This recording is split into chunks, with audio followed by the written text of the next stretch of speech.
capítulo 16. Luego de prácticamente un año de estar predicando sobre Primera de Corintios, hoy vamos a concluir con el estudio, la predicación, los sermones sobre esta epístola del apóstol Pablo a los Corintios. El apóstol Pablo se encontraba en Éfeso y desde ahí le escribe a la iglesia de Corinto, iglesia que él mismo había fundado. Luego que él estuvo allá trabajando durante mucho tiempo junto con Aquila y Priscila, pues dejaron esa iglesia cimentada y siguieron su viaje misionero. Pero que resulta que con el tiempo y como la influencia del mundo estaba sobre la iglesia, fue permeando al punto tal de que los hermanos cometieron una gran cantidad de faltas. Era una iglesia, atiendan bien, que se parece muchísimo a la de nosotros. No por casualidad, creo que guiado por el Señor, yo le pedí que me dijera qué libro estudiar. Y estoy convencido de que ciertamente estos estudios de Corintios ejemplifican realmente muchas de las cosas que suceden en nuestras iglesias hoy día. Y específicamente, hermanos, esta iglesia de Corinto era una iglesia que estaba muy permeada por la mundanalidad, por el mundo. La semana pasada, por ejemplo, para que ustedes vean hasta qué punto nos alude a nosotros mismos, la semana pasada era Semana Santa, ¿verdad? O sea que muchos de ustedes no estuvieron aquí la Semana Santa, porque era tiempo de fiesta. El mundo estableció celebrar la muerte, pasión y resurrección del Señor Jesucristo. Y entonces, por el hecho de que estamos celebrando conforme al patrón del mundo, la muerte, sepultura y resurrección de nuestro Señor Jesucristo, entonces descuidamos venir a honrar al Señor en la iglesia como Él estableció. Es paradójico, pero eso es lo que hacemos los cristianos entre nosotros. Pero lo grande del caso es que ahora, una semana después, hoy es día de fiesta. Y miren la cantidad de asientos vacíos que hay acá. ¿Dónde están los hermanos? Pues están simplemente utilizando el fin de semana largo para de nuevo. Bueno, esa es la influencia del mundo. Es la influencia del mundo sobre las vidas de los cristianos, cuyas prioridades pues sencillamente se invierten. Y eso es una cosa tristísima. Porque si algunos deberíamos de sacarle aparte su comida al Señor, somos nosotros los que hemos dicho que hemos creído en Cristo, que le adoramos y le honramos.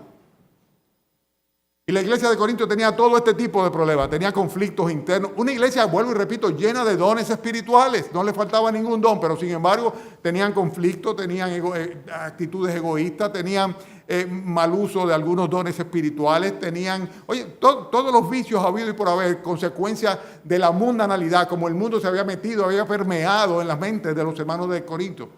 Pero en el caso de los hermanos de Corinto, recuérdense que eran personas que venían del paganismo en su gran mayoría. Y tenían unas raíces, por así decirlo, una cola muy larga que le pesaba, un lastre grande, el cual tenían que romper. Y el apóstol Pablo, a pesar de haber estado allá más de un año con ellos, ¿verdad?, tenía que comenzar a responderle a una carta que ellos mismos habían enviado, cuestionándole sobre cosas tan fundamentales de la doctrina de nuestro Señor Jesucristo como el hecho de la resurrección de Cristo. Habían algunos que estaban diciendo ya que Cristo no había resucitado. Y Pablo les aclara, si Cristo no resucitó, la fe de ustedes es una fe completamente vana, no sirve absolutamente para nada. Y la vida mía es un fracaso, estoy parafraseando, lógicamente. Dice, como si contra fieras luché en Éfeso, dice, de nada me aprovecha. Si Cristo no resucitó, dice, comamos y vivamos, que mañana moriremos. O sea, en otras palabras, la vida cristiana no tiene sentido si ciertamente la doctrina de nuestro Señor Jesucristo, del Evangelio de Cristo, pues sencillamente se malea, se tergiversa como lo estaban permitiendo ellos allá. Pero lo peor del caso era sus prácticas, o sea, cómo el mundo había permeado, cómo la iglesia realmente estaba buscando líderes humanos porque no le era suficiente el liderazgo de nuestro Señor Jesucristo. Y esto traía muchísimo pecado dentro de la iglesia. Y con esto también el pecado no solamente crecía, sino que crecía y se manifestaba y los hermanos seguían en la iglesia como si nada estuviera pasando. Y el Señor tiene que amonestar muy fuertemente a la iglesia por ser consecuente con pecados terribles como los adulterios, ¿verdad?, fornicaciones y otros más. En ese caso era alguien que estaba teniendo relaciones íntimas con la esposa de su padre, ¿verdad? Y estaba cada quien como si no estuviera pasando nada allá. En fin, el hecho es que ciertamente esta iglesia era una iglesia llena de contradicciones. Pablo aprovecha el hecho de que le mandan una carta preguntándole sobre diferentes temas y le da una serie de lecciones de cómo deben ser las cosas. Y esto es lo que nosotros hemos estado recibiendo y nutriéndonos de ellos para como iglesia tomarlo en cuenta para realmente vivir vidas cristianas que glorifiquen el nombre del Señor y para que la bendición del Señor repose sobre toda la congregación. Pero la exhortación del apóstol Pablo es una exhortación que continúa hasta el final de la epístola, como quien dice. Fíjense que es interesante que en el versículo 58 del capítulo 15, voy hacia allá, perdónenme. Estamos en 1 Corintios 16, ¿verdad? Pero fíjense que el último versículo del capítulo 15 dice: así que, hermanos míos amados, estad firmes y constantes, creciendo en la obra del Señor siempre, sabiendo que vuestro trabajo en el Señor no es en vano. Y a partir de ese momento es que entonces el apóstol Pablo le da una serie de lecciones finales, y así se llama el título del mensaje de esta mañana, a fin de concluir con este episodio tan triste de ver cómo sus hijos, aquellos que él había visto nacer en el Evangelio, se habían estado desviando del camino correcto y de la sincera fidelidad a Cristo. Y entonces hay una secuencia, versículo 58 del capítulo 15. Así que, hermanos míos amados, estad firmes y constantes, creciendo en la obra del Señor siempre, sabiendo que vuestro trabajo en el Señor no es en vano. En cuanto a la ofrenda para los santos, otra de las preguntas de la carta, haced vosotros también de la manera que ordené en las iglesias de Galacia. Cada primer día de la semana, cada uno de vosotros ponga aparte algo según haya prosperado, guardándolo para que cuando yo llegue no se recojan entonces ofrendas. Y cuando haya llegado, a quienes hubierais designado por carta, a estos enviaré para que lleven vuestro donativo a Jerusalén. Y si fuere propio, que yo también vaya, irán conmigo. La primera pregunta tenía que ver, la primera respuesta que tiene que ver aquí es hacia la pregunta de lo que tenía que ver con las ofrendas. Y en particular con una ofrenda que querían enviar para los santos que estaban en Jerusalén. Sigo leyendo, versículo 5. Iré a vosotros cuando haya pasado por Macedonia, pues por Macedonia tengo que pasar. Y podrá ser que me quede con vosotros o aún pase el invierno, para que vosotros me encaminéis a donde haya de ir. Porque no quiero veros ahora de paso, pues espero estar con vosotros algún tiempo, si el Señor lo permite. Pero aún estaré en Éfeso hasta Pentecostés, porque se me ha abierto puerta grande y eficaz, y muchos son los adversarios.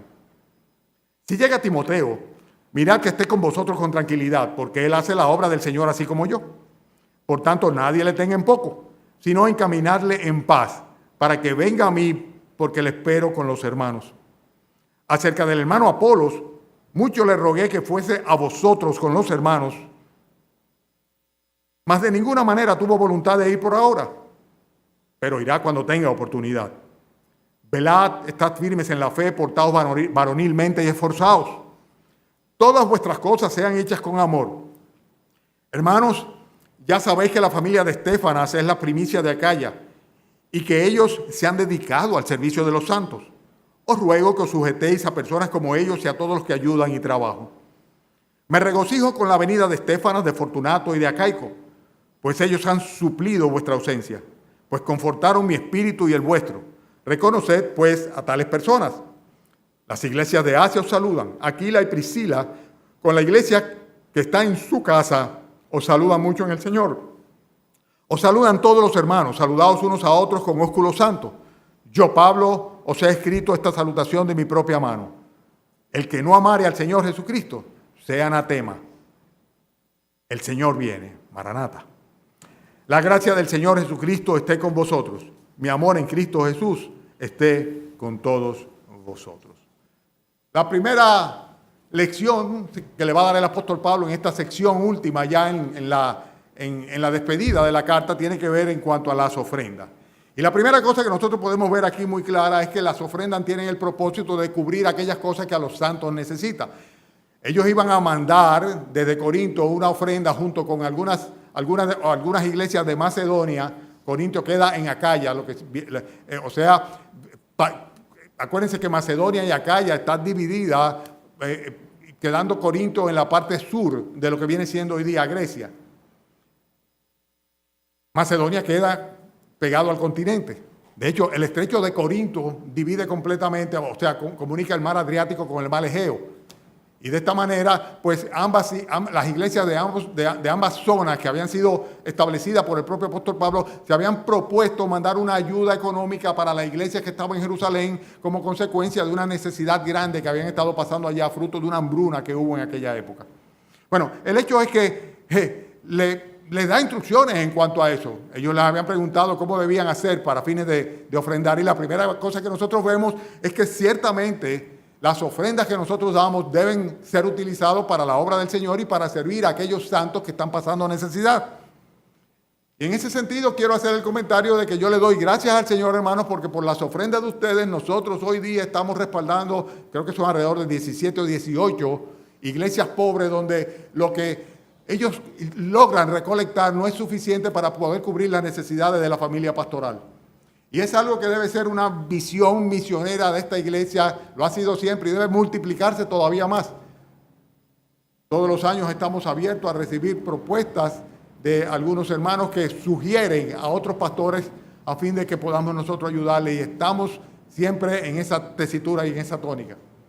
Entonces, estas iglesias estaban haciendo algo que nosotros debemos hacer y solemos hacer. Perfecto, hasta ahí estamos muy bien. Debemos suplir lo que a los santos necesitan. Pero también fíjense la manera como deben recolectarse esas ofrendas. Y la primera cosa que nosotros vemos acá es que debían ser recolectadas de una manera regular. Porque dice, cada día, cada primer día de la semana, versículo 2, cada uno de vosotros ponga aparte según haya prosperando, guardándolo para que cuando yo llegue no se recojan entonces su ofrenda. Y en ese versículo 2 tenemos una guía clara de cómo debemos hacerlo. Deben, en primer lugar, las ofrendas recogerse como regularmente, o sea, cada primer día de la semana. Por eso, ustedes ven que los domingos nosotros repartimos sobre para que cada quien pues, pueda colocar lo que el Señor haya puesto en su corazón a fin de cubrir los gastos de la obra del Señor y a fin de esta manera respaldar a aquellos que están sirviendo al Señor en otros lugares también, como el caso que las iglesias de Acaya y de Macedonia estaban mandando sus donativos para los santos en Jerusalén, aprovechando al apóstol Pablo como mensajero, al apóstol Pablo y los que le acompañaban como mensajero para hacer esa ofrenda. Pero fíjense otra cosa también, que dice cada primer día de la semana, cada uno de vosotros dice, ponga aparte algo. Y muy frecuentemente el error que cometemos los creyentes es que la ofrenda de la iglesia o la ofrenda para el Señor, en vez de sacarla adelante, como dice la Biblia, o sea, que deben ser las primicias, lo primero, separar para el Señor, pues lo que hacemos es que lo dejamos a ver si nos sobra algo, porque las necesidades son tantas que muchas veces, pues, nos ahogan.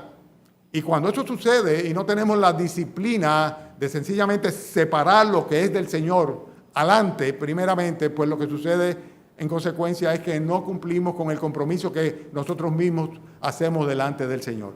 Entonces, en primer lugar, el propósito de las ofrendas es cubrir las necesidades de la iglesia, de los santos. En segundo lugar, deben ofrecerse de una manera regular o recolectarse de una manera regular. Y para eso utilizamos los primeros días de la semana, que son los domingos precisamente. Además de esto, debemos hacer una reserva previa, poniendo aparte. No debe ser lo que nos sobra, sino lo que apartamos primeramente para el Señor. Y además de esto, hay otra cosa interesante que dice en ese versículo 2, que debe ser hecha según cada uno de nosotros haya prosperado, según o proporcionalmente a los ingresos que hayamos tenido. Se supone que una persona que tiene mayores ingresos pues puede aportar y debe aportar una ofrenda mayor que aquel que tiene escasos ingresos. Pero esto es interesante porque muchas personas dicen, pero si a mí no me da ni siquiera para la comida. Y ahí está el ejemplo de aquella viuda, dice que de su sustento dio todo lo que tenía. O sea, dio más dando muy poco que aquel que tenía mucho, porque los demás daban de lo que les sobraba. Está el ejemplo claramente explicado por el Señor. El hecho es que tanto uno como otro, cada quien sabe cuáles son sus posibilidades. Nadie tiene que reclamarle ni pedirle cuenta de esto, pero debe asumir su compromiso para de una manera regular sostener la obra del Señor, la iglesia de los santos, sin lugar a dudas. Y para esto tenemos que hacerlo con una disciplina, proporcionalmente a la bendición que hayamos recibido del Señor, la prosperidad que el Señor nos haya dado. Y la otra cosa que dice aquí que se deriva de este versículo es lo que dice el apóstol Pablo cuando dice en el mismo versículo 2, para que cuando yo llegue no se recojan entonces las ofrendas, y cuando haya llegado, versículo 3, a quienes hubieres designado por carta, esto enviaré para que lleven el donativo. En otras palabras, deben ser proporcionales a nuestros ingresos, deben ser traídas a la congregación y deben ser administradas por hermanos que hayan sido designados para estos fines. Recuérdense que estamos hablando en el contexto de una ofrenda especial que estaban recolectando para mandar a Jerusalén, pero es perfectamente aplicable a las ofrendas regulares también.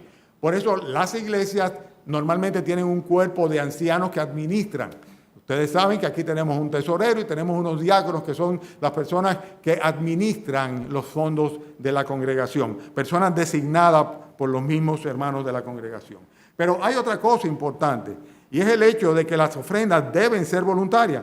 Fíjense cómo dice en este pasaje que les voy a leer a continuación. Búsquenlo ustedes también, capítulo 9 de Segunda de Corintios, el capítulo 9. El apóstol Pablo hace referencia precisamente a esta administración para los santos, esta ofrenda.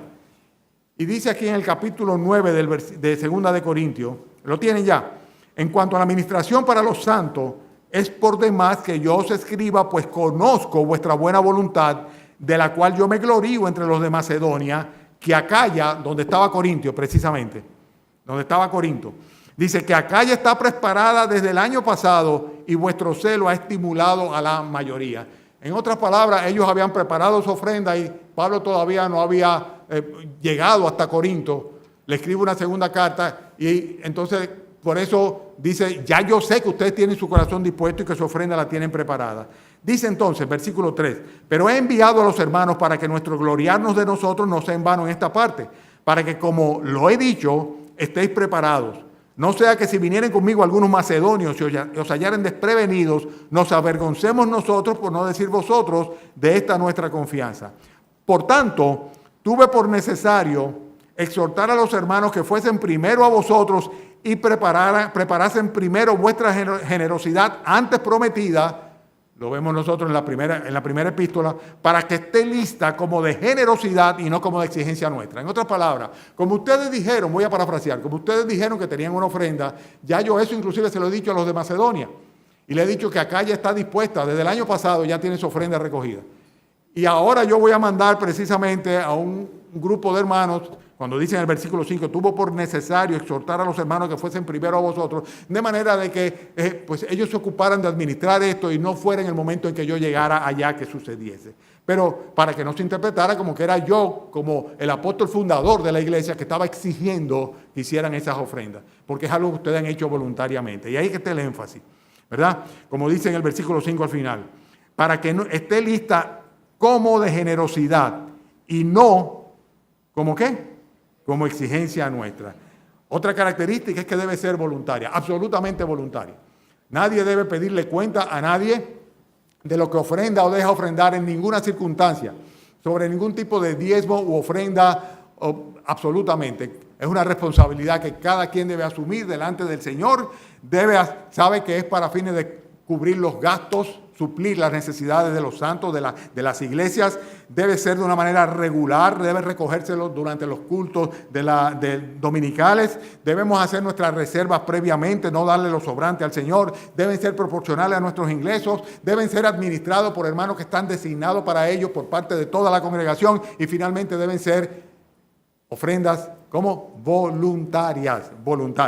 En este mismo pasaje que estamos leyendo, en el versículo 6, el apóstol Pablo dice, pero esto digo, estamos en 2 Corintios 9:6, el que siembra escasamente también segará escasamente, el que siembra generosamente, generosamente también segará. Pero ¿qué dice luego? Versículo 7, cada uno dé como propuso en su corazón, no con tristeza ni por necesidad, porque Dios ama al dador alegre. En otras palabras, el ofrendar no debe ser una carga, debe ser un gozo. Si no es con gozo, no ofrendes, no ofrenda. Deja tu ofrenda para ti. No es necesario. El Señor no la necesita, como dice el hermano Oscar siempre. O sea, debe ser un motivo de gozo nosotros, pues, tener ofrendas voluntarias para sostener la iglesia del Señor.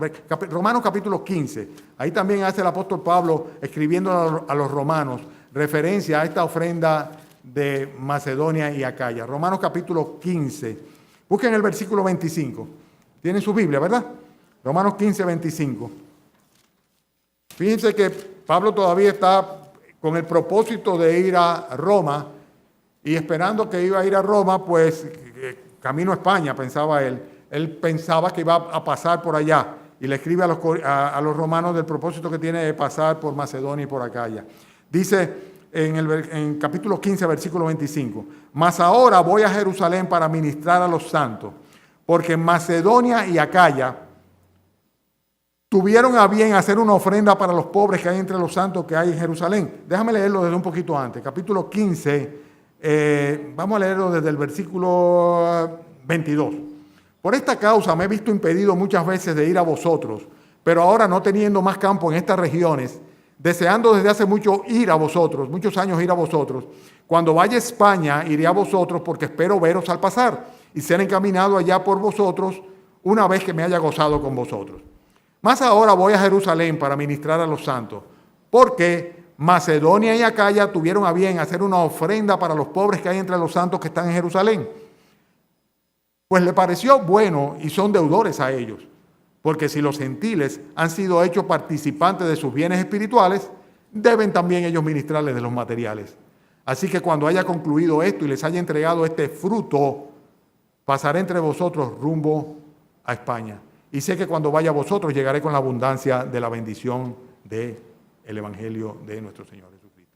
O sea que Pablo está diciendo acá pura y simplemente, yo voy ahora a llevar la ofrenda a Jerusalén, después yo voy a ir allá a Roma cuando vaya en camino a España.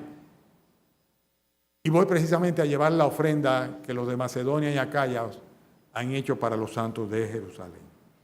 Bien, hay otra cosa en estas lecciones finales que están en los versículos que van desde el 5 hasta el 12, que tienen que ver con los planes del apóstol Pablo. Lecciones finales de Primera de Corintios. La primera lección tiene que ver ¿con qué? Con las ofrendas, ¿verdad? Con las ofrendas. Cómo deben ser, qué deben motivarlas, etc. En segundo lugar, el apóstol Pablo habla acá de sus planes. Y de aquí también tenemos mucho que aprender. En estos versículos lo primero que nosotros vemos es que el apóstol Pablo tenía un plan, pero sin embargo ese plan que él tenía aquí, cuando dice iré para Macedonia, cuando iré a vosotros cuando haya pasado por Macedonia, pues por Macedonia tengo que pasar, le decía a los corintios, y dice, podrá ser que me quede por vosotros o aún pase el invierno para que vosotros me encaminéis a donde haya de ir. Pero fíjense lo que dice en el versículo 7. En el versículo 7 dice, porque no quiero veros ahora de paso, pues espero estar con vosotros algún tiempo. ¿Qué dice? Si el Señor lo permite, si el Señor lo permite. Esta es la primera cosa. Es necesario que como iglesias y en nuestras vidas personales hagamos planes. Debemos hacer planes. Planes, lógicamente, que competen a lo que es la voluntad del Señor y el propósito que tiene Dios en nuestras vidas. Si hacemos planes que van divorciados de la voluntad de Dios, pues no podemos pensar que tendremos la bendición de Dios. Pero aún dentro de esto, el apóstol Pablo tenía el propósito de volver de nuevo a Corinto, ¿verdad? Y él tenía planes de volver allá, pero sin embargo dice, todo está supeditado a que el Señor realmente me lo permita, que Él quiera. Y esto es algo que nosotros tenemos que tenerlo muy presente. Sobre todo los jóvenes que proyectan su vida y muchas veces no tienen en cuenta a Dios. Y cuando las cosas no salen como ellos quieren, entonces se sienten mal. Cuando realmente Dios lo que está es sencillamente enderezando sus pasos a fin de que el propósito de Él se cumpla en la vida de cada uno de ellos. Así que la primera cosa en este sentido y en lo que tiene que ver en cuanto al ministerio de los santos, en este caso el ministerio de los apóstoles, comenzaba Pablo por sí mismo hablando, pues tenemos que tener presente que a pesar de que nosotros hagamos planes como lo hacemos en esta iglesia, estamos supeditados siempre a la voluntad soberana de Dios y debemos estar dispuestos a aceptarlo. Y siempre debemos decir si el Señor quiere o si el Señor lo permite. Pero además de esto, en el versículo 9 nosotros vemos otra cosa muy interesante. Y es el hecho de que el apóstol Pablo dice, estaré en Éfeso hasta Pentecostés, donde él estaba. Dice, no me voy a ir todavía hasta que llegue Pentecostés, a pesar de que yo quiero ir a vosotros. Y dice, ¿por qué? ¿Y cuál es el motivo? En este versículo 9, dice, porque se me ha abierto puerta grande y eficaz. Y luego dice, y son muchos los adversarios. Y esta es otra cosa que también tenemos que aprender nosotros. Cuando nosotros no tenemos oposición, seguramente no estamos haciendo lo que el Señor quiere. Pero si ciertamente nosotros estamos bajo la aprobación divina, estamos haciendo la voluntad del Señor, es natural que recibamos oposición. Pablo decía, tenemos muchos ataques, consecuentemente tengo que quedarme aquí porque hay una puerta abierta Es lo que dice la Escritura. Todo aquel que quiera vivir piadosamente en Cristo Jesús, todo aquel que quiera fructificar en su vida para el Señor Jesucristo va a recibir oposición. Pero esa oposición no hace otra cosa que sencillamente manifestarse como un reflujo a la evidencia de que Dios está aprobando lo que nosotros estamos haciendo. Y estamos llevando nuestra vida muy cómoda, seguramente porque no estamos contradiciendo los propósitos de Satanás en absoluto. Porque no estamos testificando de Cristo, porque no estamos llevando el Evangelio, porque no estamos viviendo una vida cristiana en la manera correcta. Pero si somos del Señor, o sea, si ciertamente Cristo perdonó nuestros pecados, si un día reconocimos que como pecadores nos íbamos a perder para siempre en la condenación del infierno, y si un día reconocimos que Cristo es la dádiva de Dios para esta humanidad perdida, a fin de que todo aquel que en Él crea no se pierda, sino que tenga vida eterna, y si un día de todo corazón le dijimos, Señor, perdóname y sálvame, entonces nuestras vidas deben ser necesariamente guiadas por Él, porque Él nos compró con su sangre derramada en la cruz del Calvario. Él nos lavó de nuestros pecados. Él nos hizo parte de su familia en la fe, de los cristianos, de la iglesia. Él nos hizo hijos suyos por medio de nuestro Señor Jesucristo. Y consecuentemente, Él debe ser proclamado y debemos vivir para aquel que nos compró. Nos compró con su sangre derramada.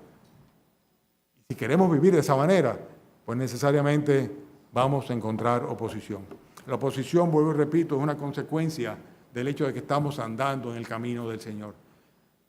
El apóstol Pablo se lo decía acá.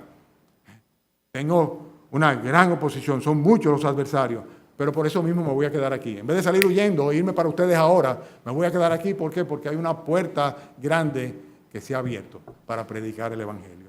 Otra cosa que tiene que ver en cuanto al ministerio, ¿verdad? Es en cuanto a aquellos obreros que están trabajando en la obra del Señor. En el versículo 10, él dice de Timoteo. Timoteo era un discípulo del apóstol Pablo en la fe y le acompañaba a él.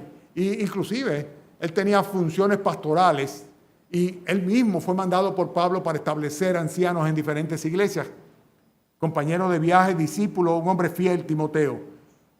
Y dice en el versículo 10, si llega Timoteo, le dice a los hermanos de Corinto en la carta, en su despedida ya, mirad que esté con vosotros con tranquilidad. Y dice por qué, dice porque él hace la obra del Señor así como yo.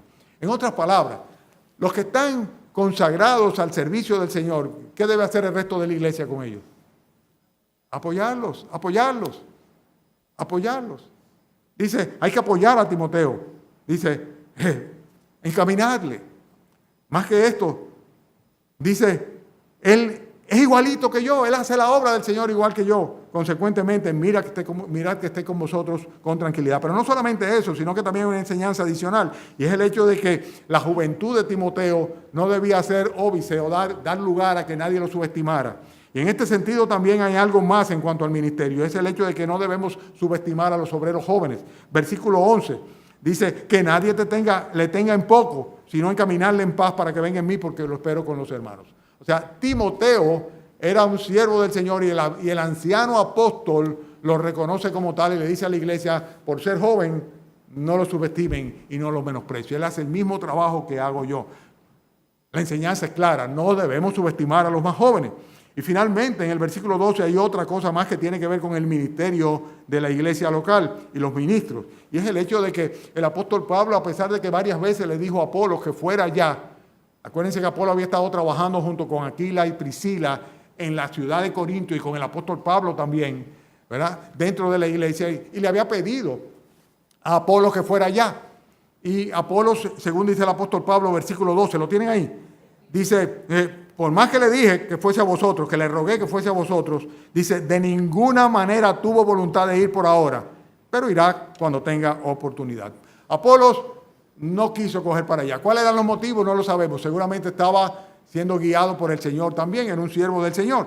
Pero ¿cuál es la enseñanza o la moraleja de esto? El hecho de que tenemos que respetar necesariamente la libertad individual de cada obrero del Señor. Entonces voy a resumir este punto, así como resumí lo que tenía que ver con las ofrendas. En cuanto al ministerio, la primera cosa es que tenemos que planificar claramente, como iglesia y en nuestras vidas personales también, hacer planes delante del Señor, buscar la aprobación del Señor y supeditar todo a la soberana voluntad de Dios. Nuestras vidas no son nuestras, hemos sido comprados por precio, tenemos que glorificar a Dios en nuestro cuerpo y en nuestro espíritu porque somos del Señor. Lo que hagamos debemos hacerlo para el Señor y por el Señor. Además de esto, tenemos que reconocer que si queremos hacer la voluntad de Dios, vamos a encontrar una reacción adversa que va a ser proporcional al el empuje que el propio Señor nos va a dar y la victoria que nos va a dar en el ministerio. Eso tenemos que tenerlo bien presente. Si no queremos tener problemas, sencillamente cerramos el pico y no hablamos de Cristo a nadie. Pero si comenzamos a testificar de Cristo, si el Señor abre una puerta y si las almas van a ser salvadas, pues necesariamente va a venir oposición. Y no por eso debemos quedarnos rezagados o pararnos o frenarnos. Tenemos que seguir adelante. Tenemos que seguir adelante. Pablo decía, a pesar de que hay muchos adversarios, yo me voy a quedar aquí predicando porque hay una puerta abierta. Y es una puerta grande y una puerta eficaz. La tercera cosa es que los obreros consagrados deben ser apoyados, respaldados por el resto de la congregación. La cuarta cosa es el hecho de que no debemos subestimar a un pastor, a un obrero, a un ministro, a un misionero por el hecho de ser una persona joven. Como él decía, no deben hacerlo con Timoteo. Y la quinta cosa que vemos nosotros en estas lecciones finales de Pablo es el hecho de que cada quien es responsable delante de Dios. Estamos hablando de los ministros, ¿verdad? Y si Apolo no quiere ir, pues sencillamente no quiere ir. Pablo no pretendió utilizar su autoridad apostólica para obligarlo a hacer algo que él no quería. Simplemente le rogué que fuera, no quiso ir y se respeta la individualidad de cada uno. Las últimas lecciones tienen que ver, y aquí quiero poner énfasis, hermano, en cuanto a la actitud que debemos tener en la iglesia. Están en los versículos que van del 13 al 24. Ya estoy casi concluyendo. El versículo 13 enseña varias cosas importantes. Son recomendaciones finales del apóstol a la iglesia de Corinto, los hermanos. Y la primera cosa que le dice es, ¿qué? Velad, velad. Evidentemente se refiere a lo que menciona en el versículo 22. Cuando dice, el que no amare al Señor Jesucristo sea anatema. ¿Y qué dice luego? Versículo 22, están lentos ustedes. Maranata, el Señor viene. La palabra es perfectamente maranata. O sea, el Señor viene ya. Es lo que dice, cómo se traduce, ¿verdad? Bueno, el hecho es que el apóstol Pablo, cuando dice que debemos estar velando, está exhortándonos a estar expectantes en cuanto a la segunda venida de nuestro Señor Jesucristo. El día glorioso, cuando se consuma la redención de nuestros cuerpos. Cuando finalmente los muertos en Cristo resucitarán primero y los que hayamos quedado seremos arrebatados juntamente con Él en las nubes para estar con el Señor en el aire, para encontrarnos allá en el aire con el Señor. Ya vimos esto la semana pasada cuando predicamos sobre la resurrección. Pero hay otra exhortación, a estar firmes en la fe. ¿Y a qué se refiere? Cuando se habla de firmeza se habla de inamovilidad, o sea, de estar bien establecidos. ¿Establecidos en qué? En nuestras convicciones bíblicas, escriturales. Que no seamos niños fluctuantes, que somos llevados de un lado a otro por cualquier viento de doctrina. Usted no se imagina lo que me entristece a mí cuando me encuentro en la calle con hermanos que en una época hayan podido estar dentro de la sana doctrina y con el tiempo se han ido desviando y están oyendo cantos de sirena y cuentos. Y son creyentes, y son cristianos, y son nacidos de nuevo. Pero de una manera u otra han sido engañados por el adversario. Se han desenfocado, han echado a un lado la revelación de las Escrituras y han ido buscando experiencias místicas y espirituales por otro lado. Se han dejado encantar por algunos de estos engañadores. Es triste eso realmente. La Biblia dice que nosotros debemos permanecer en aquella doctrina en la cual hemos sido enseñados. Y la exhortación acá a la iglesia, a la que yo le hago a ustedes hoy, hermanos, hay que no perder de vista el hecho de que el Señor va a venir. Y mientras tanto tenemos que estar firmes en aquello en que hemos creído, inamovibles en nuestras creencias. Y cuando alguna duda salte en nuestra mente, en nuestros corazones, hay que ir a la Escritura y revisar aquellos rudimentos, si es necesario, de la doctrina de nuestro Señor Jesucristo, a fin de volver de nuevo a la zapata y sobre ello mantenernos firmes. Después hay una exhortación que parecería rara, sobre todo a las feministas no les gustaría absolutamente, porque la iglesia no está compuesta solamente de hombres, sino también de mujeres. Y después de firmes en la fe, dice, portaos, ¿qué? Varonilmente. Este término aparece solamente 2 veces en las Sagradas Escrituras, y uno de ellos es acá, el otro está en Números, y hace referencia a la actitud que tenían que tener los ejércitos de Israel cuando iban a la pelea. Y realmente lo que significa es eso, no significa otra cosa. En otras palabras, hay que echar adelante, echar la batalla, batallar con denuedo, con valor, como los hombres, como debe ser un hombre, ¿verdad? Y esto incluye a las mujeres también. Tenemos que combatir con valor. No podemos atemorizarnos. Es una lucha espiritual la que se libra alrededor de nosotros, lo sabemos. No es contra carne y sangre. Y debemos nosotros, pues, tomar toda la armadura de Dios, dice, y al final permanecer firmes. No tengo tiempo para ir a esos textos, pero ustedes lo conocen, ¿verdad? Entonces hay que comportarse como un guerrero de la fe, como una guerrera de la fe. Doy gracias al Señor por los de ustedes que son así. Pero habla también de algo más, habla de esforzarse también. Cuando dice, velad, estar firme en la fe, portados varonilmente y esforzados. Cada palabra es importante. Cada palabra es importante. Es la exhortación de Dios para la iglesia de Corinto y para nosotros también. Y el esfuerzo es todo lo contrario de cogerlo suave y cogerlo cómodo. Es todo lo contrario de cada vez que tenemos un asueto, pues vamos a gozar. Es todo lo contrario a tener necesidad como tenemos en esta congregación, una congregación de tanta gente y tanta gente preparada y capacitada, de maestros de escuela dominical y no tenerlos.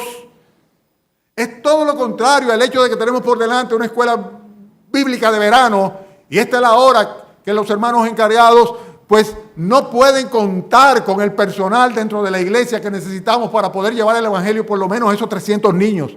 Cuando ya los fondos y el material y todo está preparado. ¿Por qué? Porque hay una serie de personas dentro de la congregación de la iglesia de nuestro Señor Jesucristo que solamente piensan en ellos y en sus intereses. Y que no se esfuerzan para laborar en la obra del Señor. Que no quieren compromisos.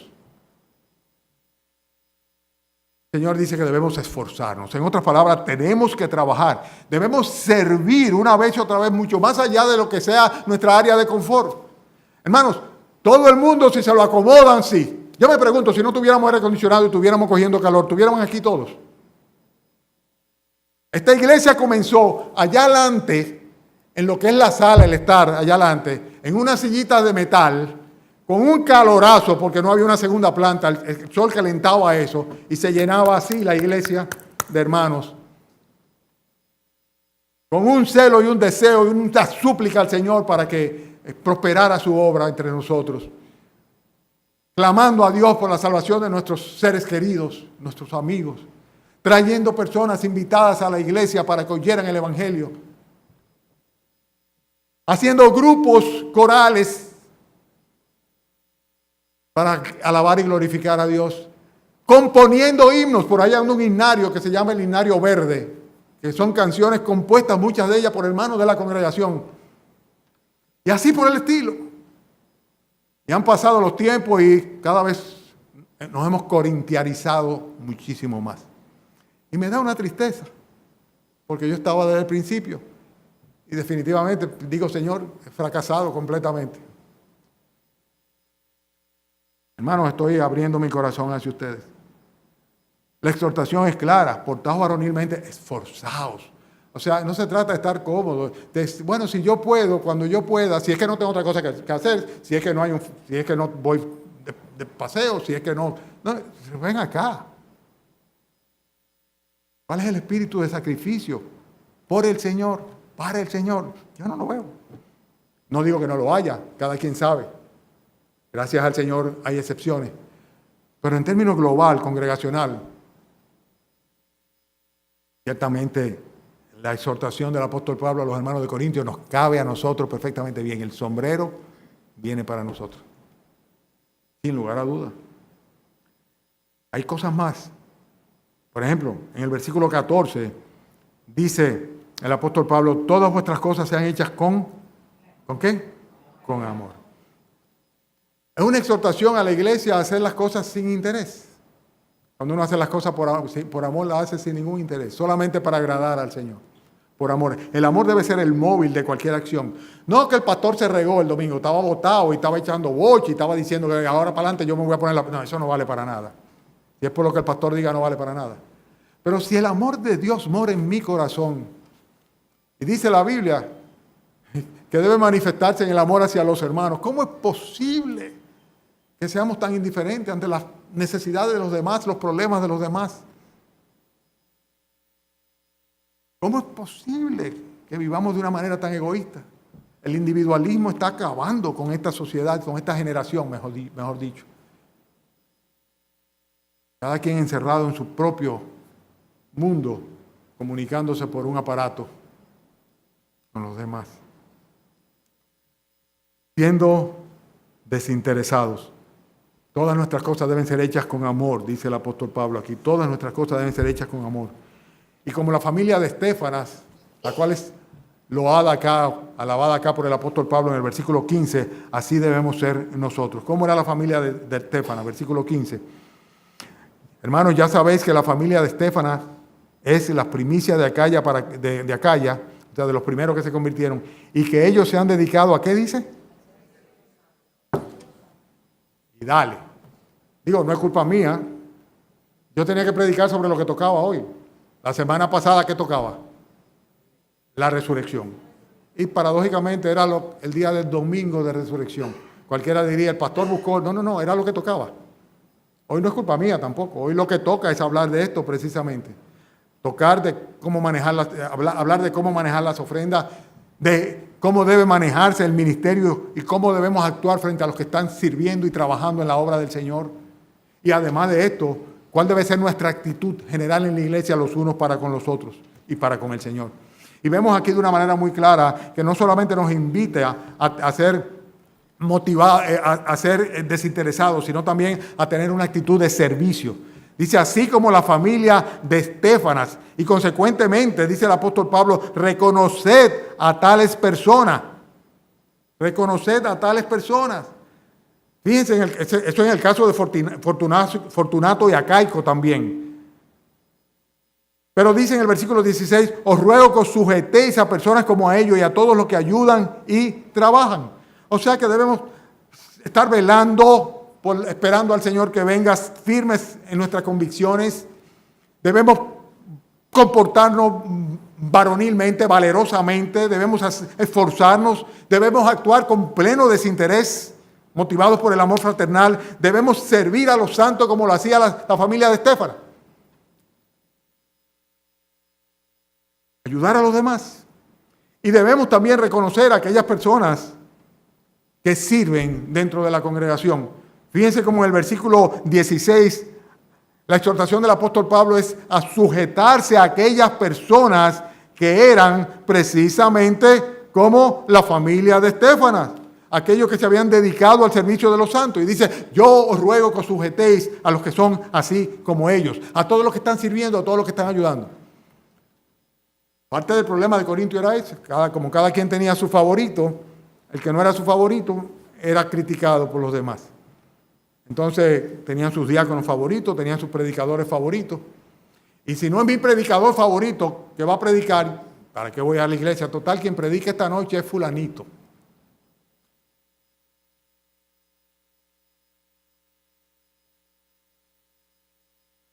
No, pero eso no lo dijo el pastor, eso lo dijo el hermano Oscar, no hay que hacerle caso. Sujetos a aquellos que están sirviendo, a los servidores, a los diáconos, versículo 16.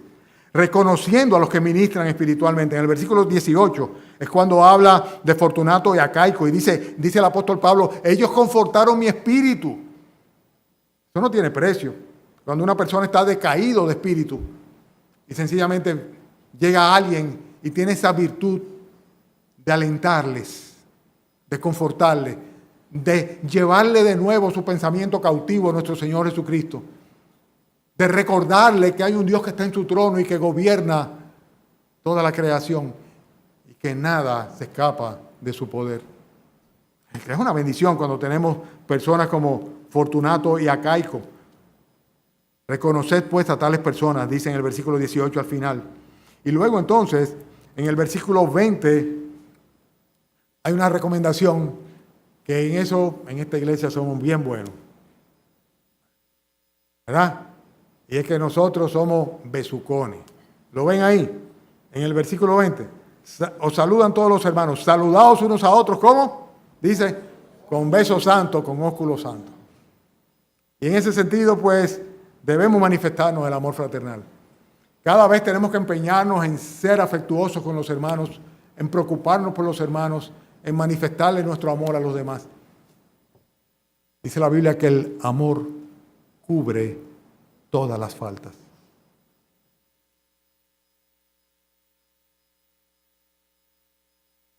Yo me pongo en la fila allá afuera a recoger mis besos, ¿verdad? Mis saludos, porque los necesito. Porque los necesito. Entonces, manifestándonos el amor fraternal con un amor creciente hacia el Señor Jesucristo, en el versículo 22 dice, y el que no amare al Señor Jesucristo sea maldito o anatema, ¿verdad? Y esperando la promesa de su advenimiento, el Señor viene. Concluyo resumiendo, porque es una lección, lo de esta mañana es una lección, la lección final del apóstol Pablo a la iglesia de Corinto. Sí, debemos hacer ofrenda para suplir lo que los santos necesitan, lo que la iglesia necesita. Debemos ofrecerla de una manera regular, debemos recogerla los días que tenemos cultos, debemos reservar de antemano lo que vamos a ofrendar, debemos ofrendar en proporción a lo que producimos o nos ingresa. Deben ser esas ofrendas administradas por hermanos de la congregación que son designados para esos fines y deben ser ofrendas completamente voluntarias, Que tu derecha no sepa lo que tu izquierda da y que tu izquierda no sepa lo que tu derecha da. Eso entre tú y el Señor solamente. Pero recuerda, como dice el apóstol Pablo, el que siembra escasamente cosechará o segará generosamente. Esto lo han utilizado, esta expresión, muchos falsantes por ahí para decir, tienen que sembrar mucho, así que ofrenden mucho. No tiene nada que ver con eso. No tiene absolutamente nada que ver con eso. Tiene que ver con la actitud, sobre todo, y no con la cantidad. ¿Ok? Lo que más le interesa al Señor de todos nosotros es nuestras vidas a su servicio. Consecuentemente, habla del ministerio. Aunque planifiquemos, debemos planificar siempre supeditados a la voluntad de Dios. Esto va a traer oposición necesariamente cuando estemos haciendo la obra del Señor, pero sencillamente tenemos que seguir adelante, aunque haya muchos adversarios.